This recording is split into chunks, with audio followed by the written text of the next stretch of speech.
Hello అందరికీ. ఈరోజు నేను రా అండ్ రియల్ వీడియో అయితే తీసి చూపించబోతున్నాను. ఇది వాయిస్ ఓవర్ అయితే ఇస్తున్నానండి. బ్యాక్గ్రౌండ్ నాయిస్ అయితే ఏమీ కట్ చేయలేదు. నేనైతే ఇక్కడ పలావ్ అయితే చేయబోతున్నాను. అది కూడా కట్టెల పొయ్యి మీద అనమాట.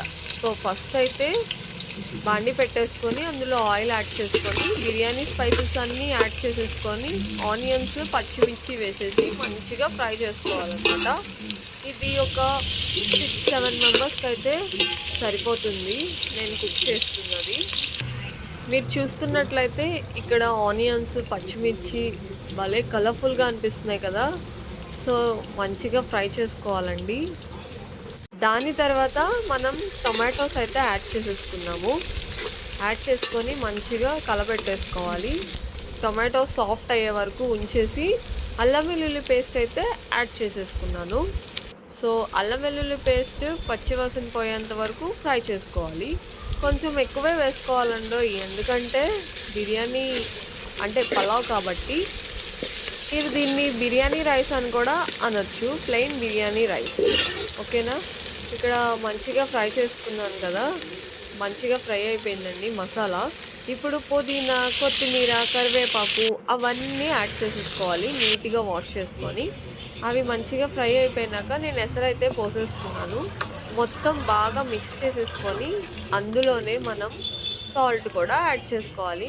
నేనైతే కల్లుప్పు వేస్తున్నాను. మీరు కల్లుప్పు కావాలంటే కల్లుప్పు వేసుకోవచ్చు, లేకపోతే సాల్ట్ వేసుకోవచ్చు. ఓకేనా.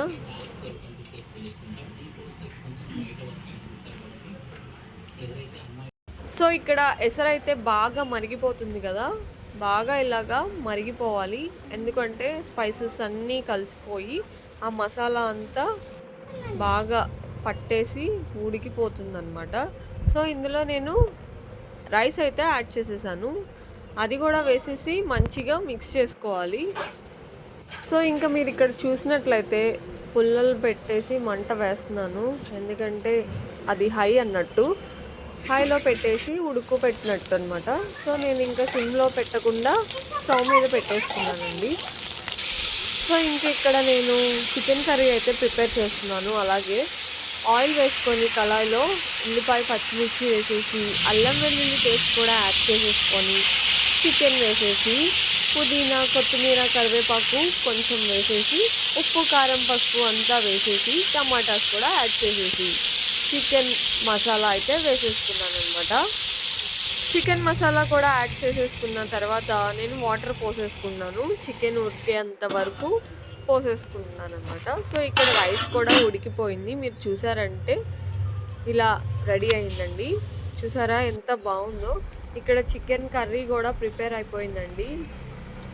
మీకు కనుక ఈ రెసిపీస్ మీకు నచ్చినట్లయితే లైక్ చేసి కమెంట్ చేయండి. అండ్ కొత్తగా ఎవరైనా ఛానల్ చూస్తున్న వాళ్ళు సబ్స్క్రైబ్ చేసుకొని ఫాలో అయిపోండి. బాయ్.